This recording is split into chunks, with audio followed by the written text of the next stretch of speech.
económicos. Entonces generan esa sensación de distancia respecto de los grandes poderes económicos y políticos, ¿no? Y las críticas que le hacen tanto el irigoyenismo como el peronismo clásico son las mismas que le hacen al kirchnerismo, ¿no? En algún punto del alfonsinismo también se enfrenta a los grupos económicos como se enfrentó el kirchnerismo.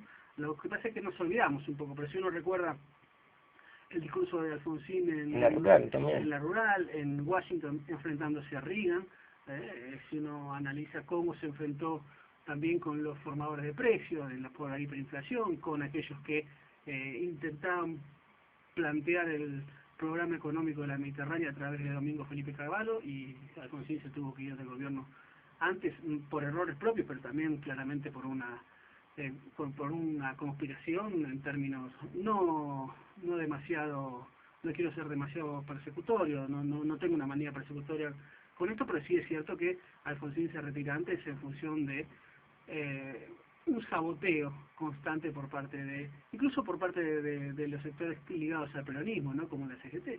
Entonces, si vos analizás esa relación del Estado con los grupos económicos, te vas a dar cuenta que solamente cuando gobierna un verdadero movimiento popular, el Estado se puede diferenciar de los grupos económicos, porque si no, el Estado es un lugar donde los grupos económicos hacen y deshacen a su antojo. Ahora paso un poquito más al término estrictamente político y con algunos personajes que están circulando hace ya un tiempo y regresan, ¿no? Una discusión que tenemos aquí siempre, o es tema de debates, cuando por humor, por pensamiento, etcétera, etcétera, es tomar el tema, por ejemplo, de Lilita de Carrió y su regreso en este último tiempo.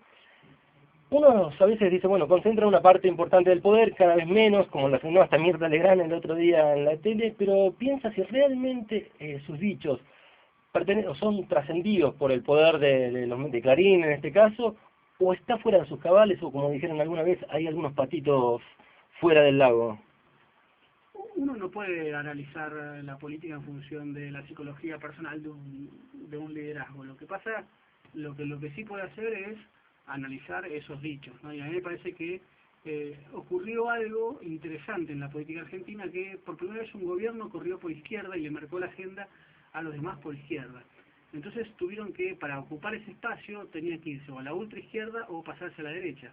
Y fue lo que ocurrió. La mayoría de los líderes políticos pasó a tener un discurso cada vez más conservador. Uno lo ve en Duhalde, ¿no? Lo ve en Lilita Carrió, que se reúne con Pratgay, por ejemplo, que fue un ejecutivo de la banca Morgan, ¿no? Claramente un hombre de los intereses extranjeros. Por lo tanto, cuando uno analiza ese tipo de alianzas, lo que ve es que la oposición debió ocupar un lugar en el cual no estaba del todo cómoda, ¿no? Incluso el dualdismo, que se tuvo que sentar al lado de Cecilia Pando cuando no era necesario, ¿no?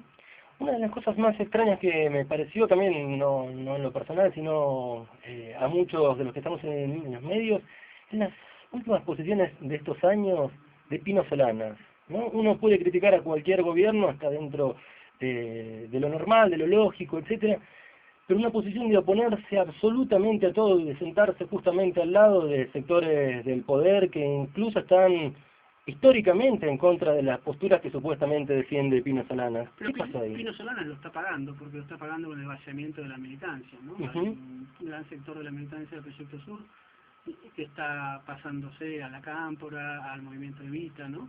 Y creo que tiene que ver con un mal cálculo, con el cálculo mezquino de creer que después del 2008 se acababa el kirchnerismo, ¿no? Y que había que salir a pegarle porque un sector de la sociedad ya se había divorciado del kirchnerismo. Y quedó en un lugar muy extraño, porque él le había hecho la famosa actualización, el famoso reportaje con la actualización doctrinaria de Perón, en la cual Perón marca la diferencia entre enemigo y adversario, en la cual dice que lo primero que hay que hacer es descubrir cuál es el enemigo real, y después todo aquel que confronta con un compañero es un enemigo. Entonces, en